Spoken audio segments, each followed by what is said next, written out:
আমাদের মতো সুবিধাবাজ স্বার্থপর আর কাপুরুষ জনগণ এর চেয়ে বেটার রাষ্ট্র ব্যবস্থা ডিজার্ভ করে না। আপনি আপনার জেলায় খোঁজ নেন, এখনো মামলার ব্যবসা চলছে।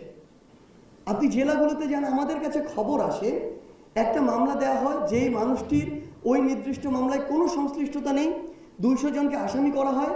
এর মধ্যে যারা একদম নিরপরাধ তাদেরকে ফোন দিয়ে বলা হয় এখান থেকে নাম কাটবো, 5 লাখ টাকা নিয়ে আসেন।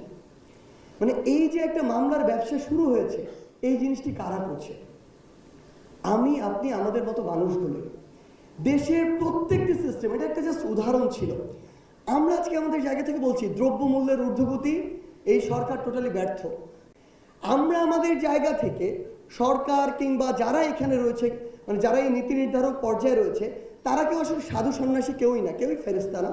সবারই অনেক পাপ রয়েছে, পাপের লিস্ট রয়েছে।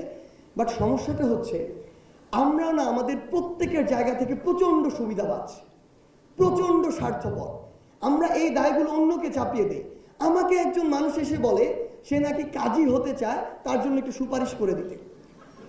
তার এটি দরকার, এটি দরকার, এখানে প্রমোশন দরকার, এখানে ট্রান্সফার দরকার। সবার সমস্যাটাই মনে হয় এই মুহূর্তে বাংলাদেশ রাষ্ট্রটার চেয়েও গুরুত্বপূর্ণ সমস্যা।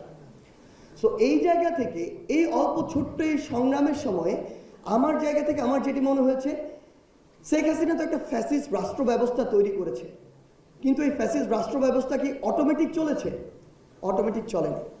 আমার আপনার মতো যে মানুষগুলো এই সিস্টেমে বসেছিলাম, তাদের অধিকাংশর দ্বারাই এই ফ্যাসিস্ট সিস্টেমটি পরিচালিত হয়েছে।